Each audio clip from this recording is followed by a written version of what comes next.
Hey, what's happening, Doc? How the New Year treating you? Man, it's cool, man.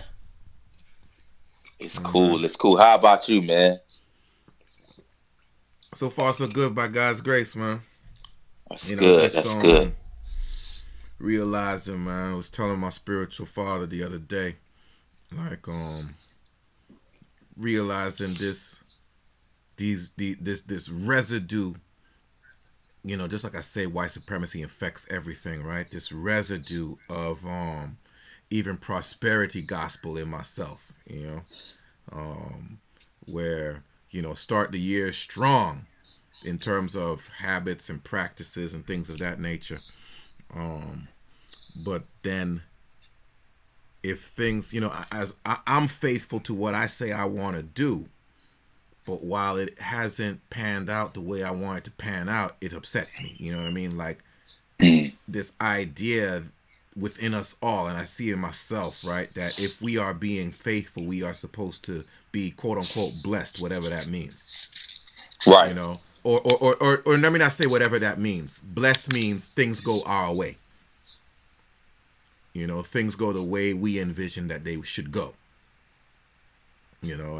And so that wrestling, as we talk about extrication, right? Like I say, 2021, man, is that year we got to actually be about the business of creating that liturgy of life, that faith that is able to liberate us from white supremacy. You know, Right. so yeah, just that's 2021, that's been that opening salvo, you know what I mean, that opening Right. realization that, yeah, you got your intentionalities, and okay, good, you're going to do with your intentionalities, sticking to these resolutions, okay, good. At the same time, now that you set your goals, like this is what I was telling my spiritual father, like, okay, I set my goal, now it's forget it.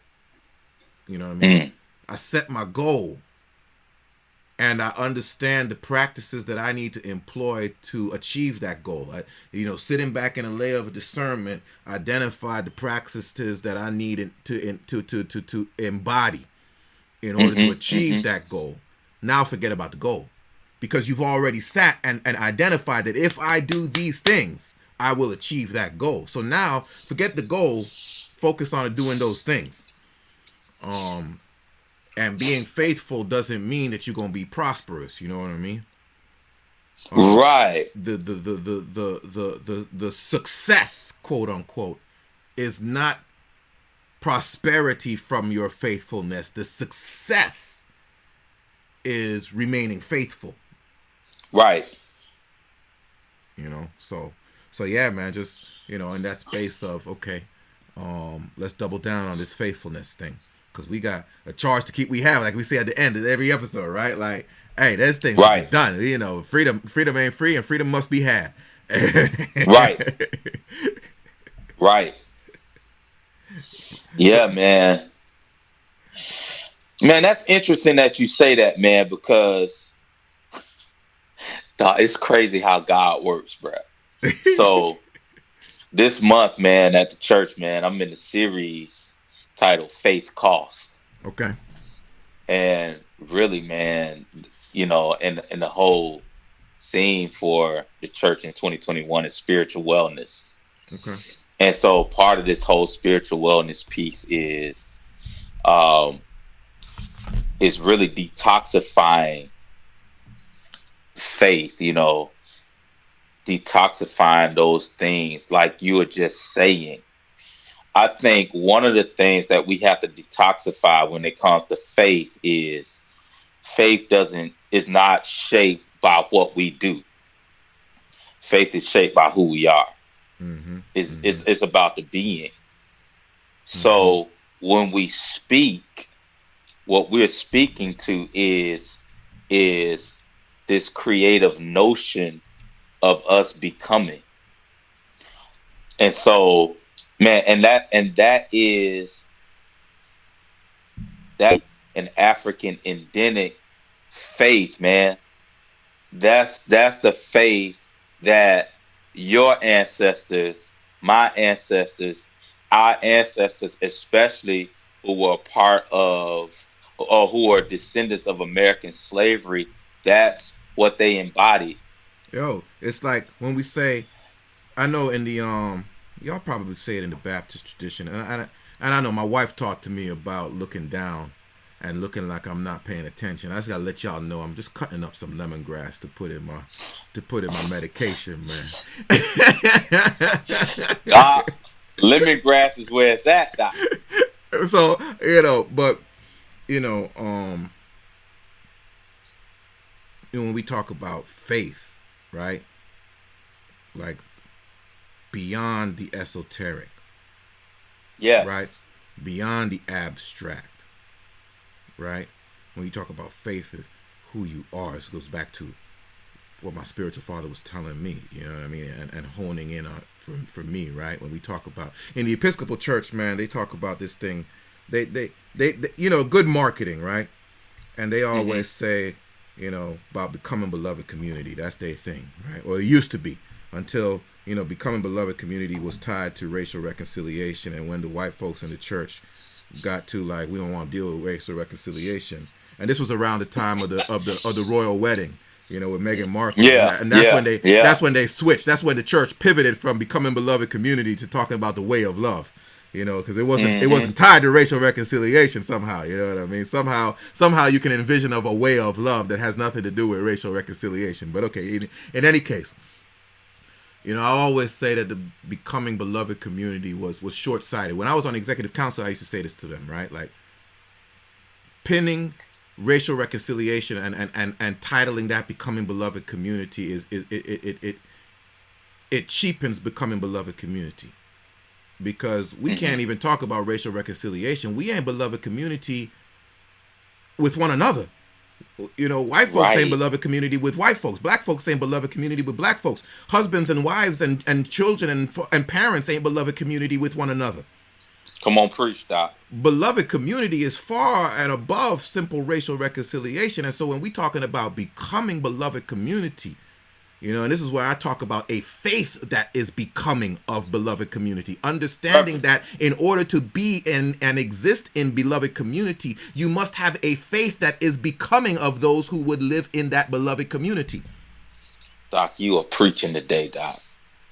And Preaching. so, how do we actually develop a Mm. faith that is becoming of beloved community, if, as we talk about in Blacks with Power context, beloved community is that place where black lives matter as a quintessential foundational principle? What is the faith that is becoming of that place where black lives matter? you know I don't. And how do we cultivate that faith? Really, not just talk about, oh yeah, we go have a faith that, you know what I mean. But it's like Marley say, emancipate yourself from mental slavery. None but ourselves can free our mind. We must also understand that we got to emancipate ourselves from spiritual slavery. For That's it. none but ourselves can free our spirit. And so we gotta have a faith that is becoming of this beloved community that we envision. Yeah, yeah, What does it take to actually transcend Babylon? Your adversary, the devil, yeah. roams about like a lion looking for whom he can devour. In this context, our adversary, the devil, roams about through the beast called white supremacy. Reverend. How do you remain on guard? How do you keep your defenses up? What is the faith that enables you to protect and defend yourself and your loved ones from the manifestation of the beast that is called white supremacy? Mm. You know, that's when we talk. So this is like microcosmic in terms of myself, microcosmic in terms of the thinking and the lines of the thought that I'm on. And it's like this is when you say, what's 2021 looking like? What's the start of it? It's like, nah. It's like, yo, we got to be about the business. Man, let me tell you something, man. You are, you know, you are really hitting on something personal, but on a macro level, man, it's it's really prophetic It's globally prophetic because one thing that 2020 has produced, you know, through research and researchers and businessmen who have capitalized on this for population control, is a global pandemic called the coronavirus. And many people have died from COVID-19. And globally, man, that that pandemic has literally changed the way that we live life as we know it. Yes, sir. You know, we're wearing masks. I have to double mask when I go to the gym. I can barely breathe. You know, this had, what we're doing now has become the norm. We can't meet like we used to meet. Everything is digital. Those are changes. And one of the things that we're really not talking about, I guess, in pop culture spaces, or, is what does this say about our faith development? What Right? does it say about our spiritual formation? Right? And now, man, and I can only speak to the black church, but I am now noticing that some, you know, mega church pastors and preachers, who were a part of that systemic faith formation that you talked about, of prosperity or American civil religion, wherein prosperity theology gets its ideology and roots from, which is all under the microcosm of white supremacy. And so now, many black preachers are changing the way that they they they preach. It's changing their theology. You know, you know, politically, for instance, just last night in the state of Georgia, and we talked about this. I just want to put it out there. We got the receipts. We talked about this. So when we see a black man from one of the states of the 13 colonies get the Senate position, the Senate seat, rather. Watch this. While pastoring the same church that birthed the drum major for justice, you got to see that there's a shift that's happening. Look, I'm And the surprised. shift, oh, Go go ahead, ahead, go ahead, go go ahead, go ahead. ahead, go ahead. You go. And I'm going to just end by saying this. And the shift of faith development, I don't care what nobody say, this is my premise. It starts with black prophetic witness. Amen. Amen. Yeah. It cannot be lost. Again, I will say this: we have not seen it. I can't think of a time. I'd love for somebody to post in the comments anywhere in the world. I cannot think of a time where we've seen someone from clerical life walk into politics and maintain their prophetic witness. Right. That's going to be a game changer in terms of how you're talking about faith now. And especially faith as a formation. Will A he be spi- able to be yeah. a black pastor with all that that means in the halls of the Senate? Will he see it? Will he embody it as what you're saying? as the ground has shifted and a charge to keep I was called for such a time as this. And that he is taking that drum major instinct to a deeper level because he understands that the black prophetic witness has a charge to keep, and the only way for American greatness is if you bear witness to the voice of the black prophetic witness. Correct. We have never seen that happen. People will say we've seen it happen, and people will talk about, and loosely people will talk about Frederick Douglass. That's the only one that I would respect your opinion on, saying that it happened. The others, I may agree with you that they bore witness to America, but what I will say to you is this: white folks ain't never listened to him. Frederick Douglass is the only one where you might could say he was speaking to America, and white folks paid him a modicum of attention.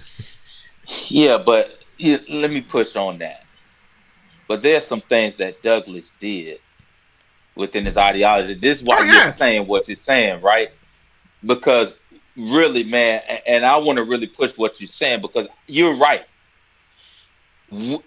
When we, or those who, embody prophetic witness, especially as descendants of American slavery, you know, um, when we've embodied that, and we've got we've been placed in positions, we've got elected or we got appointed, the shift happens. Douglas is, and I know we don't really speak on this, but I'm gonna speak on it. But Douglas's family, when Anna died, and he married that white woman, and it's no offense to, I understand you can't help who you love, and and I'm for love and all of that stuff. But when we're talking about prophetic witness, there is an ethic, there's an ethos that has to be maintained. There So has what are to you saying? Are you saying that you it cannot be a black prophetic witness and be married to whiteness? listen, I ain't saying that, but here's what I can say is that his children disowned him. I wonder why. Hey, this is what I will say to my own question. It's rare. You can, Right. you can, but I would find it Yeah. highly unlikely that if you speak the truth about whiteness, that there will be a white woman who would want to be with you, who would be comfortable being with you. I, I, don't get me wrong. It can happen. I'm not saying it is impossible. For all things are possible with God. Yeah, I believe that there's some white women that exist, that that that has embodied that prophetic witness that we're talking about. I'm just saying But it's if you're rare. out there, please stand up because we don't know you. Hey, I'll give a shout out to Marianne Williamson. I liked her. I was like, if the Democratic Party would have taken her seriously, I'd have voted for her because she Listen, was straight up and down like, yo, it's a spiritual problem. White supremacy is the enemy. I was like, go ahead, sister girl, let them know. So it is possible, but again, back to that whole black prophetic witness in the halls of white power. and when we We say in the halls of white power, I'm sorry. When we say in the halls of white power, I want to be as practical and as black church as I can. I'm talking about when you are a deacon, because the deacon for American government is that Senate. hey, and that's They what I'm are the saying. oligarchs. Yeah. That's what I'm saying. Well, people understand that from the Baptist and the Protestant Right, perspective. When right, you say the right. deacon, you Yeah. we gotta say like the archpriest or the archdeacon Yeah, yeah. for the Episcopal and the Yeah. Catholic context, right? Because the deacon ain't Uh-huh. nobody in the mainline denominations. The deacon ain't nobody. The deacon ain't got no power. But you Yeah, know, Protestant Reformation, they got all oh, power. they got all the power. The deacon board, woo!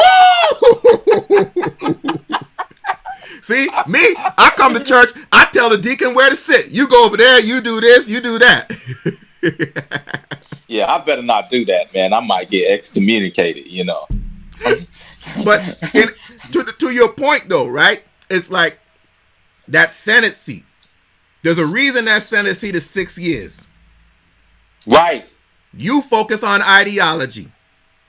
You don't give a damn what public opinion says. You're supposed to be able to focus on what's right or wrong through your eyes. And because you ain't got to worry about an election every 2 years. When you go into Congress, into the House, I was a communications director on the House side, so I understand this flow, right? By the time you get in, it's time to start running again. We spend time across the street doing campaign business, because you can't do campaign business on the government side, so you gotta go across the street. Right. But in the Senate, you ain't got to worry about that.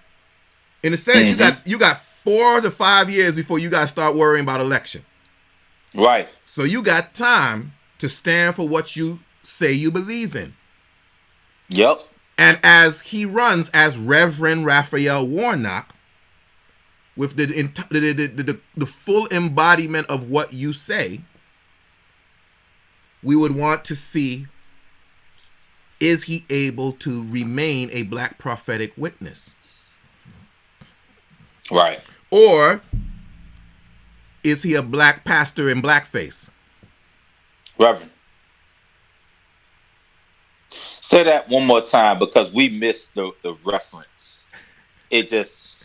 Because if he does not embody black prophetic witness,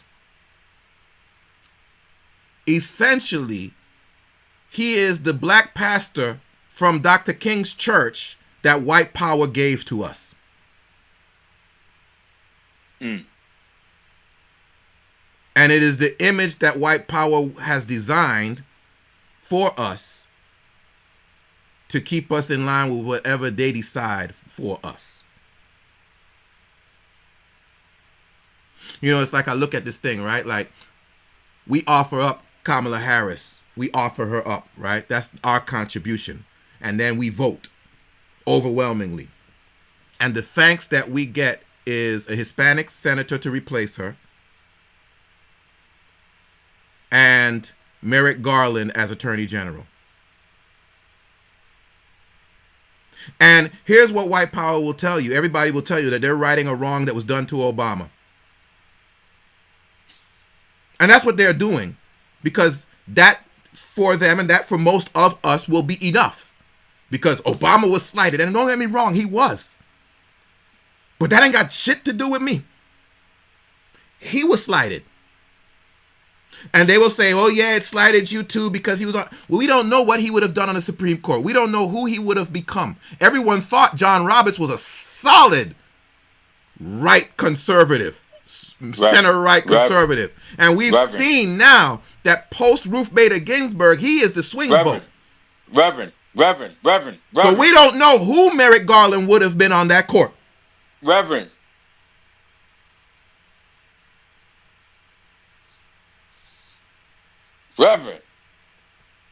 We ain't got a black man on that court right now. Not a one. We got Clarence Thomas, a Negro in blackface. And he don't want to be black. And that's why I say in blackface. Yeah. and so here's the thing. The thanks that we get for coming out in droves again, the black vote went up in the Georgia runoff. We found more black voters. On a Tuesday. We found more of us. They was like, oh, you didn't vote last week? Come on. And the thanks that we get is a decrease in the black voice. And we'll get Warnock out of the deal, quote unquote. But we have a net loss in the black voice. Right? They'll say it's a 1-for-1. That's why they feel comfortable doing it. It's a 1-for-1. But then again, we don't even see that when you're saying it's a 1-for-1 and we should be satisfied, what you're saying is that we should agree to a quota. That you got a limit on how many black senators you can have in there. And so we don't get to gain a black voice. So we had one, or however many we had, however many handfuls we had, but we had that number and then we added to that number. No, no, no, no. We had that number and it'll stay at that number, and we should be satisfied that that's the number that it's at. Right. And we already know that the Negroes that are in there, including Kamala Harris, have not been prophetic witnesses. No, sir.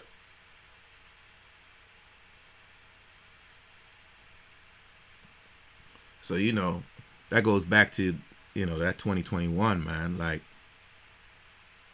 what is the goal? You know what I mean?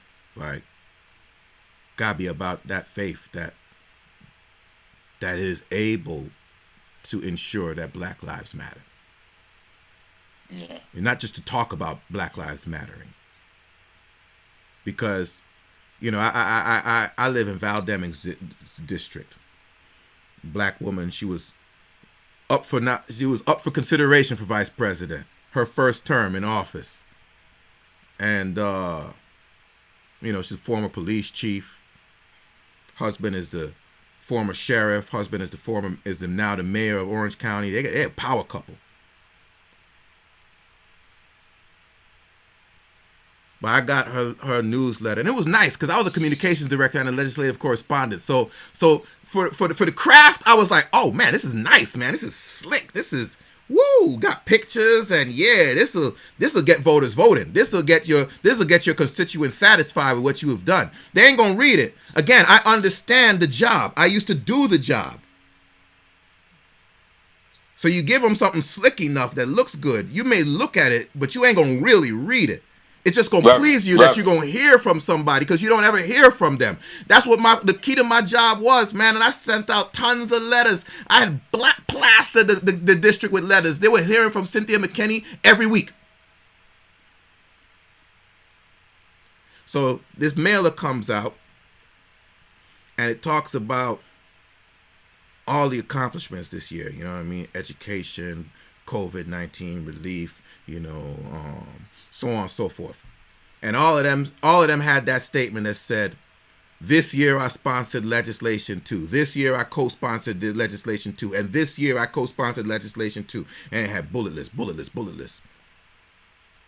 When it came to criminal justice reform, there was no this year I sponsored legislation 2. None.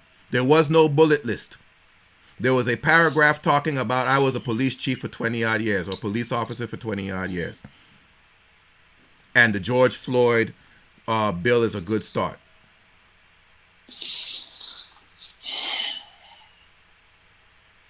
So even one with experience isn't a prophetic witness.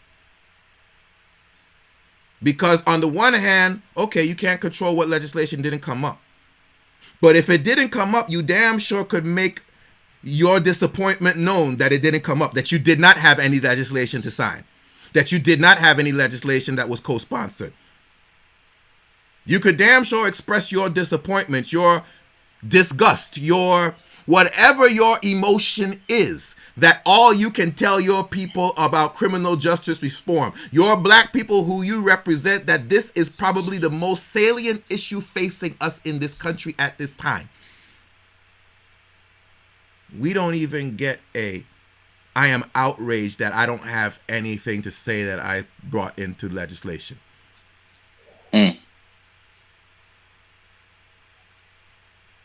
So will we get a black prophetic witness in Reverend Raphael Warnock?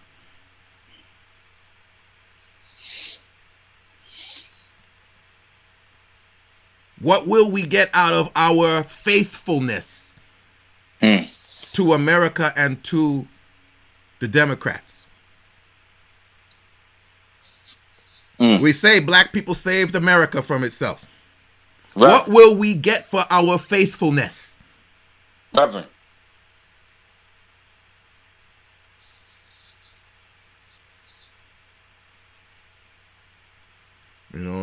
And it's wild, right? Like, we expect God to give us something for our faithfulness, but we don't expect anything from each other for our faithfulness. Reverend. We ain't going to be faithful to God if we don't get our blessing. Right. But we gonna continue to be faithful to Master, even though we don't get no blessing. No blessing come, we just continue in faithfulness. But with God, let what I Reverend, want not come when I ask for it. Reverend, Reverend, we will be more faithful to Master than we will be to God. Because when God doesn't bless us, you know, we say these things like I'm angry at God. But when Master whip us, we say, "Thank you, Master. I'm enlightened. I deserved it." And this is the whole reason why we're talking about embodying faith and not doing faith. Embodying faith raises us to a deeper level of consciousness, Mm-hmm. raises us to a deeper level of awareness, which I think it gives us a deeper value of who we are, how we see ourselves, so that we will evolve and we become a beloved community that demands or that holds other people who tries to oppress us or continues to oppress us, hold them accountable. This is an embodied faith. Mm-hmm. So a question that that I think we really have to ask ourselves is, who am I? And that question really starts the engagement to self-actualization, self-awareness. And then as we see ourselves, then we start treating others with that same level of consciousness and awareness, regardless to your skin color, Mm-hmm. regardless to your ideology. Mm-hmm. Man, yeah. You say regardless of your skin color, that make me think about this point. Like somebody emailed us listening to racial heresy. Emailed us the other day, white guy out in the Midwest, pastor, Methodist pastor, emailed us and question was, man, I listen to y'all. I like what y'all doing, blah, blah, this, blah, blah, that. The niceties. Thanks be to God. I'm not poo-pooing it. I'm just saying. But what do I do for my rural white congregation? Am I supposed to teach them to despise their whiteness? I'm like, nah. Whiteness is created in the image of God, just like blackness is created in the image of God. And you should not despise anything that is created in the image of God. What should be despised and what you should teach your people to despise is that which sullies the image of God in humanity. And that which sullies the image of God in this case is white supremacy. Nobody tell you Listen, gotta hate your whiteness. Love your whiteness, just like I love my blackness. let me interject for 1 second. I'm glad y'all got the email and I did, because that is, see, and this is the thing. This is why we're talking about this faith, this ideology of faith is so toxic. Because when you have to preface an email by saying your context, you become, and I'm going to use a theological term, an apologist. An apologist were, or are, but we get it historically from who we call the patriarchs, like, you know, um, I can, Justin Martyr Mm, and other Christian men, in Christian history of Christianity, who defended the faith. right. That's what it means to be an apologist. One who defends the faith. They become an advocate. Mm-hmm. And so for this man to say where he's from, who his people are, who he serves, then preface the question, it says to me that he is an apologist. He's a defender of whiteness, Hey, aka white supremacy. But here's the thing, That's right? what it sounds like to Oh, me. it does. But here's the thing, right? What we do not know, and again, because I do this work all the Help me. time, right? Because I don't know if I think I told you. Well, I developed the white supremacy extrication process, right? So I help white folks identify white supremacy in the systems that they operate and how to extricate it from those systems, right? Here's what I come to understand, right? It is when we say it is a systemic thing, it is. It is a human thing. It's also a systemic thing, which inculcates a humanity. So we don't Hmm. even know which humans now would be white supremacists if they had a choice. Right. Right. And so the church and even the black church does this because it's a Western system, which is white supremacist. The church culture is and there's so many dynamics at play with this, right? Some of them economic, like the fact that churches by and large hire and fire their pastors, which means you are beholden to your congregation, and if you take your congregation a way that they do not want to go, that will They mean will your out you. livelihood. And if it means your livelihood, unlike any other place, the Catholics don't have this because the congregations don't hire and fire their churches. The bishops do. If you are fired from a church, there are few chances that you're going to get a church anywhere else. Reverend. So the last thing you want to do, whether you black pastor, white pastor, whatever, the last thing you want to do is be fired by your church. And if you are in the Midwest, more than likely, I mean, shit, if you are in a white church, more than likely, but if you in the Midwest, Help, help, help. the majority of your congregation don't want to hear nothing Reverend. about Come no on, set it racial up. reconciliation.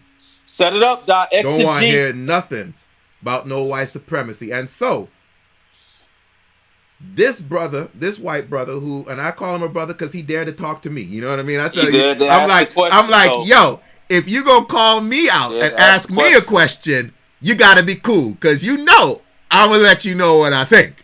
He dared to ask the question. So we cool. So this brother could be a prisoner of his environment. Well, it's no doubt. And so That's a no brainer. Yeah, the environment forces you to be an apologist. absolutely. This is systemic. Right. Now, the thing becomes though, and this is where white cowardice comes into play, right? And this is where black inferiority, because all we do, and I tell my wife this all the time, I was like, is you look at these Negroes, all we do is encourage Massa. We know his shit stink.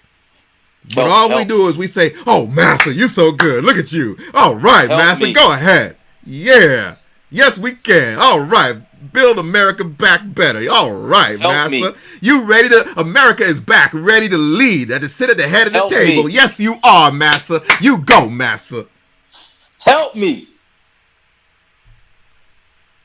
So we all do it.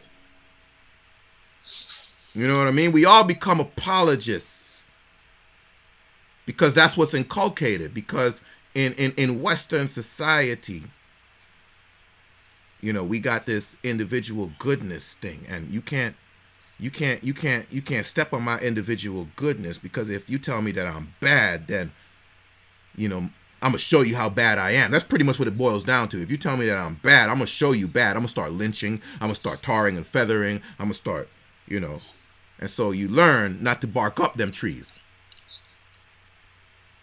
So he could be a prisoner of his own environment. You know what I mean? But the point being, like, when you talk about whiteness, when you talk about blackness, like, what do you want it to be?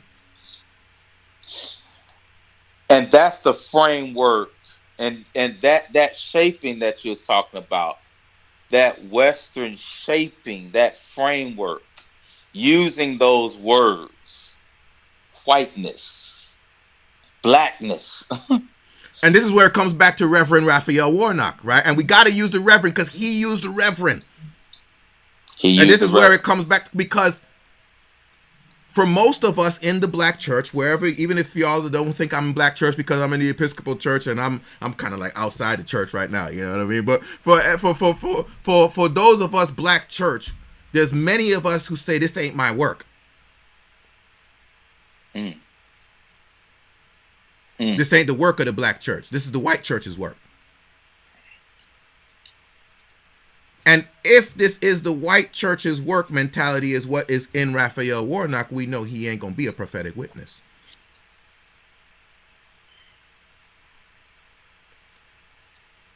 Him going there as Reverend Raphael Warnock should be a statement of the role that the black church has to play in extricating white supremacy from American society.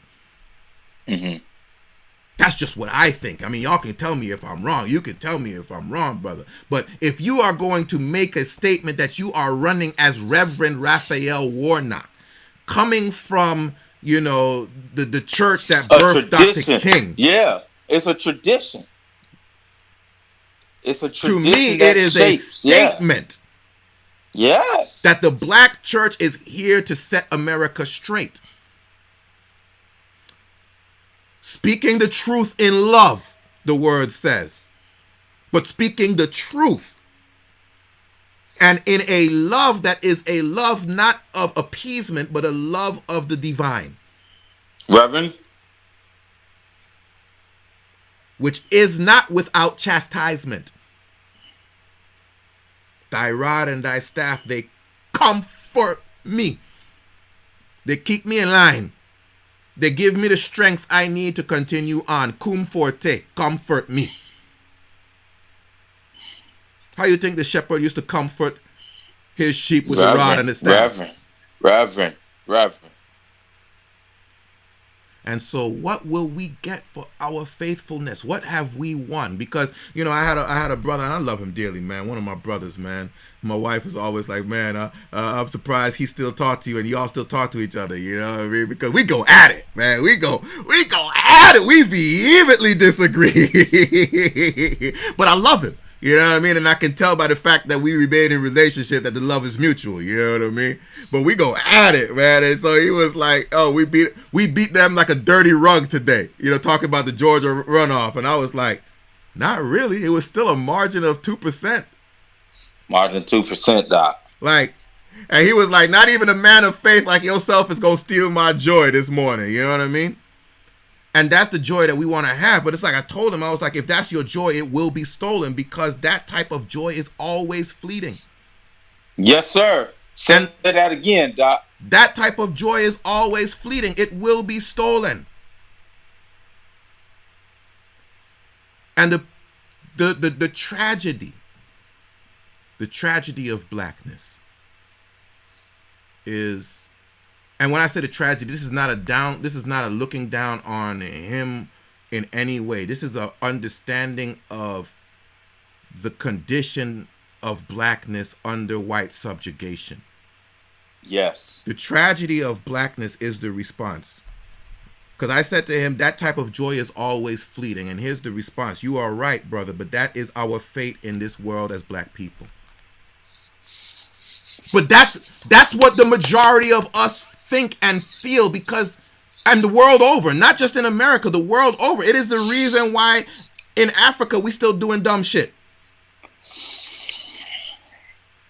Why we continue to look to whiteness no matter how often whiteness has betrayed us. In the Caribbean, same thing. It don't matter.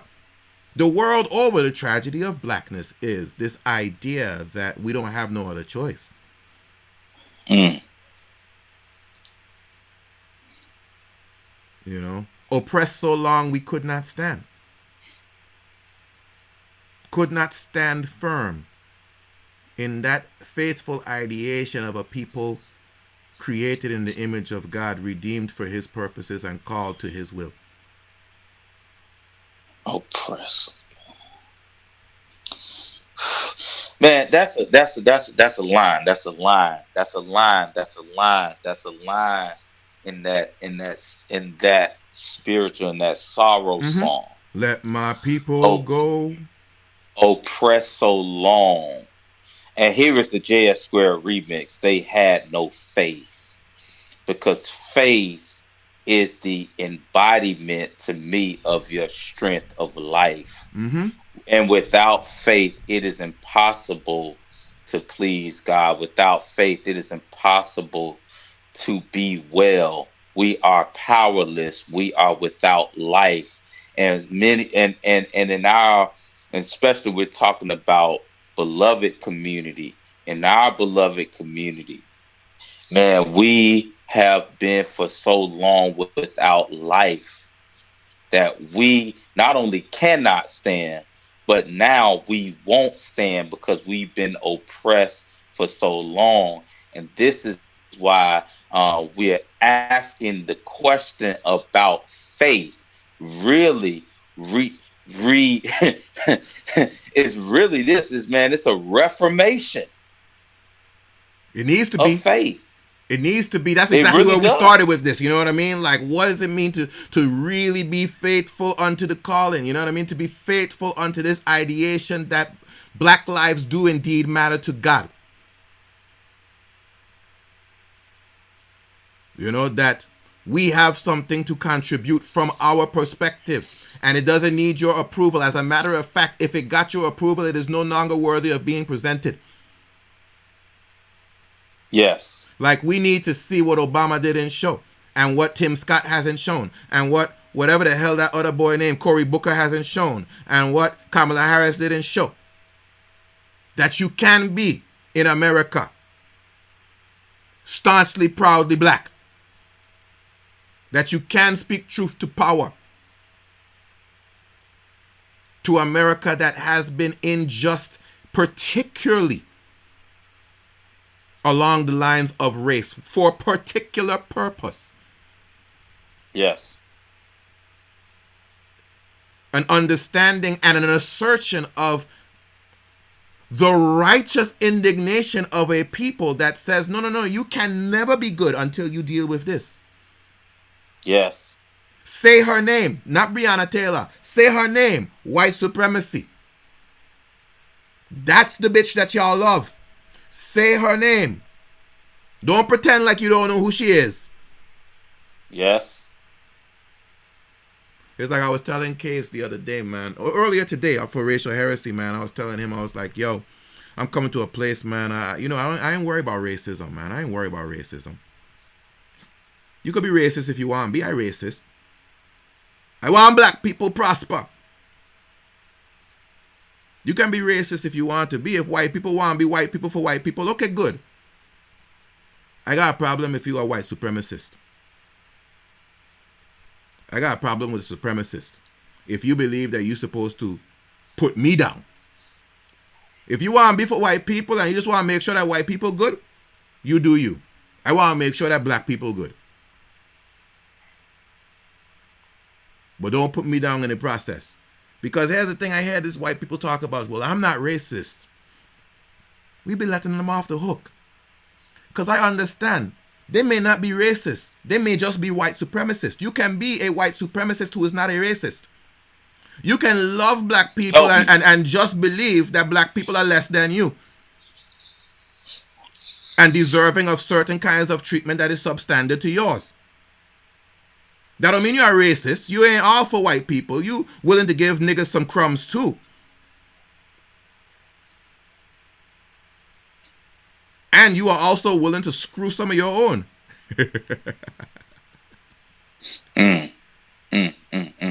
So you're not so much a racist, but you believe in the supremacy of whiteness. and systemically, I say this for me systemically because you did lay the framework for that and looking at whiteness. So systemically, if you are a white supremacist, you are a racist because now we're speaking to communal formation. We're speaking to a system. We're speaking systemically. So yeah, you know, to like what Jabril is saying, you may say, listen, I got a best friend who's black.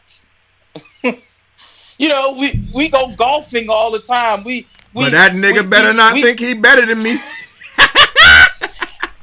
And here is the other thing.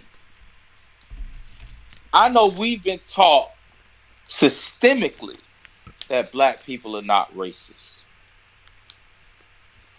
But if you're black and you support the ideology of white supremacy because you want to be like your master, you want to be like, these people who have a certain type of systemic privilege that you and I do not have, you might want to check yourself Hey, but you because you see, might be a racist as well.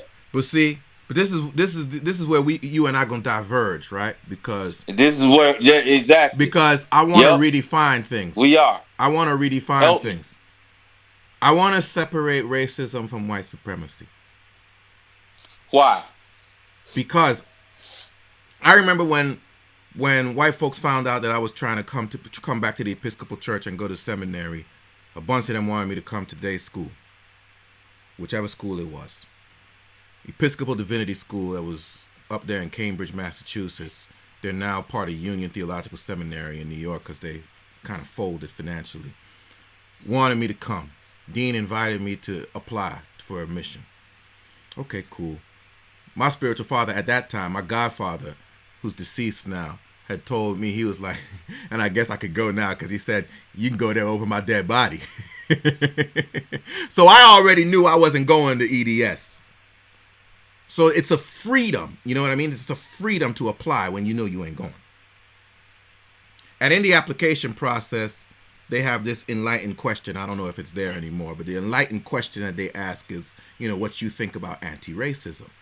Because they want to, as the Oh my God. white liberal church, they want to make sure that you are an anti-racist. Oh Jesus. To which I say to them is, this is my response, and this comes in on my answer as to why I want to separate racism from white supremacy. Okay. I said to them, you know,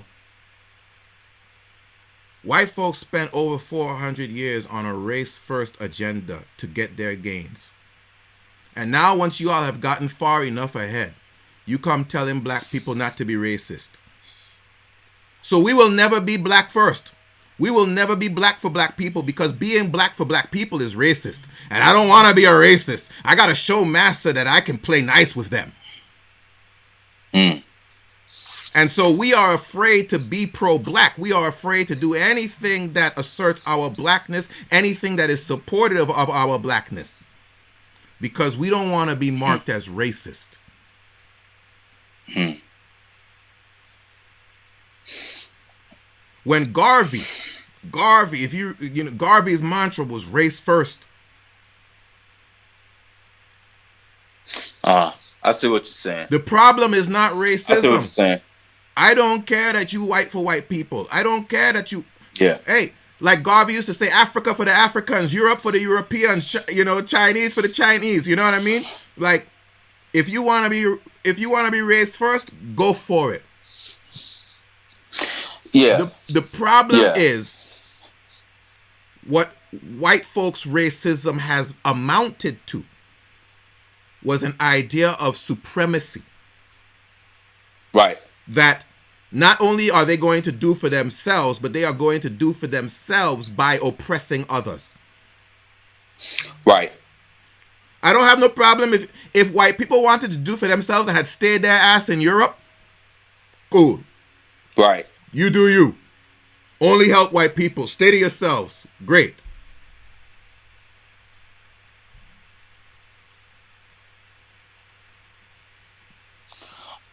So here's what I'm gonna say to that. I mean, I get what you're saying. I totally agree. It is the notion of when we as black people decide to embody or take on an ideology wherein just like those people oppresses others, we will oppress our own and not them. For instance, Oh yeah. in antebellum, we had black people who owned slaves, but those slaves that they owned were not white. Hey. So this is what I talk about in terms of that racist ideology. We No, take on I would say that they are white yeah. supremacists. I would say that Okay. black folks are the Okay. quintessential example of non-racist white supremacists. That's what I would say. Right. Right. You can be a racist white supremacist. You can be a racist anti-white supremacist. You Hmm. can be a non-racist or anti-racist white supremacist. Well, let's not use No, anti. no, no. I'm gonna tell you why. I want to use Why? anti-racist Why would you want to use that? because anti-racism, I believe, is a trick that white supremacy has given to us to keep us from loving ourselves. Y'all hear that? So when you hear this term used in academia, because that's what they use in academia, anti-racist, it's still a construct from the ideology of white supremacy. I'm playing devil's advocate, as you can see, right? I'm totally playing devil's advocate because honestly, in our community, there are people who think like this and may not know. And so as a result, I'm giving voice to you. Hey, Because in giving voice to you, you get to hear. You dude, get to hear. again, this is why I love my brother that I told you that, he shared me these things. You know what I mean? Because I had to come to understand. I was telling my wife, man, I was like, I don't even remember when I crossed over mentally. You know what I mean? I don't even remember when I crossed over. Probably when, I found my roommate in Bowie at Bowie State University. My roommate had a copy of Marcus Garvey's Message to the People laying around, and I picked it up. And reading Garvey, I was like, oh. And then after that, I worked for Cynthia McKinney, and I was like, oh. And then through my work with Cynthia McKinney, I got into circles with the Universal Negro Improvement Association, the remnant of Garvey's organization, and I was like, oh, you know what I mean? And so all of that happened early on, and I realized, most of us, because that whole thread of scholarship has been relegated to, the hood. It You has. damn sure don't see the bourgeoisie messing around with Garvey's work. No. And here's the other thing, man. I want to point this out, and it's no shade to you because we talked about this before. Because man, because this whole idea of being black is not a monolithic thing. Listen, you're reading that you're at Bowie State, but you're a registered Republican as well. Meanwhile, I'm over here in Bourgeoisville, attending, you know, a Lutheran school, third, fourth, and fifth grade. You know, Lutheran. They are the fathers of the Protestant Reformation, and I want to be patriarchal when I say this. They are the fathers of Protestant With everything Reformation that means. with everything.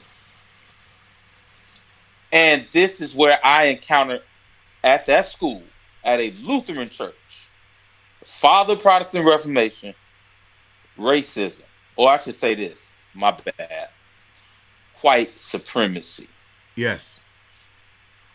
White boys were allowed to put their hands on my sister. And my sister would tell me because when she would tell the teacher, they would do nothing about it. So, which that's a formation to say, white men, it's okay to put your hands. And I want to be not only That's where literal, Donald but Trump was I want to be created. figurative. Grabbing women. That is exactly where he was created. It is a product of white supremacy. And see, we fail to understand it properly. We are taught Right, that it is racism. Mm-mm. right, Racism would mean you would stick your ass to yourself and do right by you and yours. right, No, it is white right. supremacy that says that you can pick on me, you can abuse me because you know the system ain't gonna do a damn thing to you when you do. Here is what racism becomes in that case: a scapegoat. So that we don't It ever becomes identify the true problem. right. And we are at the same time taught to fear racism. So we are taught to fear ourselves. We are subconsciously taught to fear ourselves. We can't do black for black people. We can't cooperate in the community. We can't do a damn thing together because subconsciously we have been conditioned to understand that racism is bad. Being pro your race is bad. And so the way to ensure that we are good in this society is to show that we are against ourselves, that we are anti-racist, that we are willing to do ourselves in, that we are willing to abandon ourselves so that we can become American. And that is what it is. We must abandon ourselves in order to become American, in hopes that one day we might become whatever they have defined as American. Let me go deeper because you're preaching, Doc, and I want to tag team like Stevie Ray and Booker T, the Harlem Heat. We should be called the Florida Heat since we live in Florida. And so here is what they've done when they brought us on that Black Atlantic slave trade to these Americas. The first thing that they did in dehumanizing us is they took away our faith. I got to pause right there and really let that marinate because what you're saying, Jabril, is so true. And the way that they were able to indoctrinate that into our ancestors and is lasting over time, over centuries, is they did this, is they took our faith by taking our names, by taking our identities, by cutting our hair, giving us the names of their people. Mm-hmm. And as a result, we have been indoctrinated through great awakenings. There were four that happened. And through those great awakenings, they have given us a faith that continues to grow and manifest in the indoctrination of white supremacy. Mm-hmm. And so this is why Mm-hmm. we are asking this question at the beginning of this podcast. What do we do with this faith? Where is our faith? How do we now reform, reshape? Maybe we need a new faith Hey, it's crazy. because. Like that's part of the reason this class I'm teaching. I told you about the class I'm teaching through the Mm-hmm. Ethiopian Mm-hmm. Orthodox Church. If you go if you go to jobbread.com/St. Mary's, I think I have it up for y'all if y'all want to see it as well. I may have it somewhere, maybe not, but jobbread.com/St. Mary's, STMARYS. You can see the Ethiopian Orthodox Tewahedo College. But teaching a philosophy of religion course, like we gotta understand what indeed are we binding ourselves back to. Yeah. You know, I believe that if we really understand what we are binding ourselves back to, we ain't gonna do it no more. Mm-hmm. Once we Mm-hmm. understand their conception of the divine, um, we ain't gonna want nothing to do with it no more. And we will Yeah. want to do the work, that soul work that you would talk about all the time. You know what I mean? Yeah. We will Yeah. want to do that work that our soul requires, because we will see that this is exactly what my soul been requiring of me, yo. Like I ain't understand it at first. I've been feeling this tinge in my soul, and I never really knew what it was, but this is what my soul has been yearning for. A vehicle through which to express itself that is unadulterated. Yeah.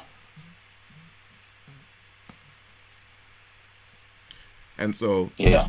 we need to see, like, to me, I don't know how Raphael Warnock would embody that prophetic witness without this work. Can't do it, man. You just can't. I'm not saying that he is incapable of this work. We all are capable of this work. Right. Right.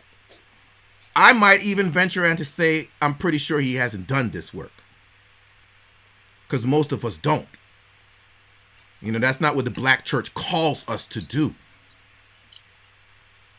You know, we can be steeped in the black church and still not have done the work of extricating our theological framework from white supremacy. Yeah. Yeah. And that work right there, Jabril, is the work of becoming Right. It's versus the work of doing, right? right. Right. Right. Right. Yeah. Yeah. It's a process of becoming, right? It's that, you know what I mean? And it is, like I was saying at the beginning, right? Like recognizing that faithfulness is a lot more than what I talk about. You know what I mean? Faithfulness is about a lot more than what I tell myself about it. Faithfulness is day in, day out, walking worthy of the calling to which we have been called. It is not what Joel Osteen and Joyce Mayer and them and Creflo Dollar and them will tell you. You know, it is not that, you know, you're gonna get a deluxe apartment in the sky. Reverend. In 30 days at that. My 21-day prayer journey. Yeah. Yeah. Not if you sow a seed of $2,000. but That ain't it. That ain't it. but faithfulness is, you know, like Paul said, being content in all things. You know, Being. that when it is well with my soul and when it is not well with my soul, I am well because I am with he who does not forsake me. Um, and yeah, for me, I had that realization, y'all, with the beginning of this year, right? You know, out the gate, you know, out the gate, being faithful to these habits that I want for myself, and still today, you know, still my internet goes down one day. Remember I told you, bro? I'm like, I ain't got no internet. Yeah. I can't do Yeah. nothing, doc. And it's so crazy, right? Because your internet go down and your whole life fall apart, right? Like your internet go down and it's like you can't do nothing. Like, you know, and I lost sight of actually being faithful. And I realized upon Mm-hmm. reflection. And what I mean by that is, you know, faithful to the habits that I say I need to practice for myself. Mm. Because things didn't go my way and it threw me for a loop, you know, lost sight of Mm. faithfulness. And in reflection, and that's why I was saying I was talking to my spiritual father, recognizing that you identify the goal, you identify the kingdom to which you have been called, you identify the promised land at the other end of the way. You know, we travel the way, you know, and from where we are at the other end of the way is the promised land.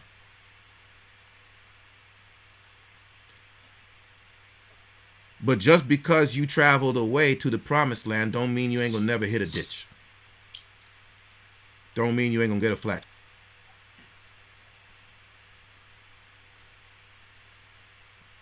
The goal is to be faithful. The reward is to Mm. be faithful. Mm. Mm. What are we being faithful to? You know? And who are we being faithful to? You know, Or better, if in my opinion, or better, for whose sake are we being faithful? right. Because we got to be faithful to the Yeah. way.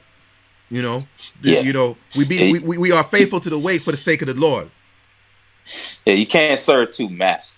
Right. But the master prescribes the way, and now the way has been prescribed. The faithfulness is to the way. To what? Right. You know what I mean? The faithful. It has already been declared that if you are faithful to the way, you will arrive at the destination. Mm-hmm. Mm-hmm. Will you be faithful to the way? And this is the problem with the knowledge of good and evil, because you see things along the way that you say are evil, and so you don't continue going along the way. Or you see things along the way that you determine are good, and so you stop and stay along the way. And you don't Mm. continue along being faithful to the journey.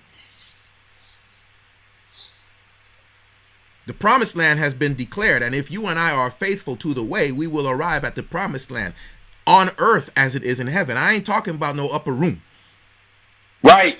Right. Right. Right. Right. Right. Right. Right.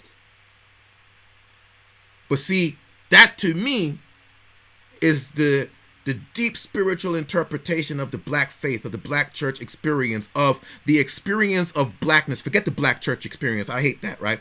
Of the experience of blackness under white subjugation, which is a holy endeavor. Because Mm. that experience became metaphoric, just like so much in the gospel was metaphor that had deeper meaning. The Ethiopians would say seminar work, like wax with gold inside. That it just looked like wax, something you don't want, but if you pick it apart, there is some rich gold. It just looked like wax, something you don't want, this experience of blackness, but when you dig inside, there is rich gold as to the living of the way. And for an America that is trying to find its way, supposedly, if indeed, as you say, a black pastor from the church that gave birth to Dr. King Right. has stepped into the halls of power to proclaim the gospel, not according to Matthew, Mark, Luke, or John, but according to the black witness, Reverend. then thanks be to God. Reverend. America might have a chance.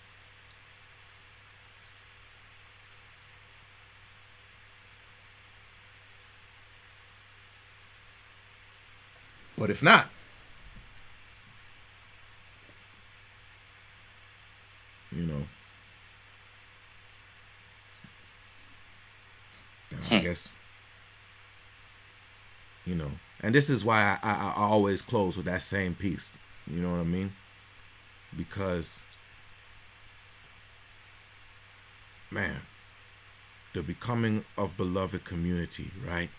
The forging of a more perfect union, right? The perfect union is the Trinity. Three in one. Ham, Japhet, Shem. Three in one. Black, white, Asian. Three in one. Not one greater than the other. The Ethiopians speak clearly, you know what I mean? It's not like the Father is greater than the Son, or the Son is greater than the Spirit, or the Spirit is less than the Son, and the Son is less than the Father. No. But three in one. Then we got a chance.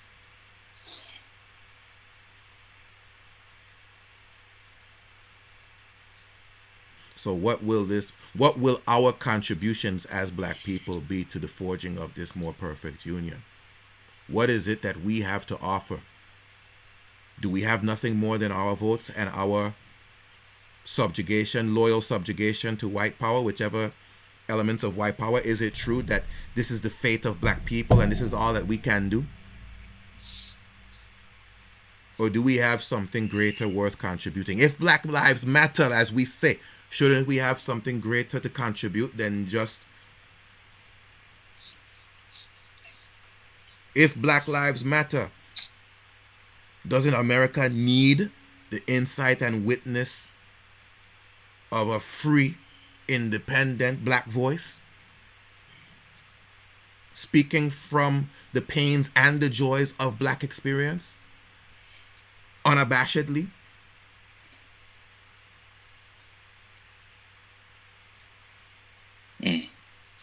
If not, then what are we really talking about? That's what I would want to know. Because a charge to keep we have, brothers and sisters, a God to glorify, a never dying soul to save and fit for the sky. We done come a long way, but rest assured we are not in the promised land yet. You and I well know that. So don't stop now because you're happy about a little this or a little that. Rather let us march on till victory is won. Peace.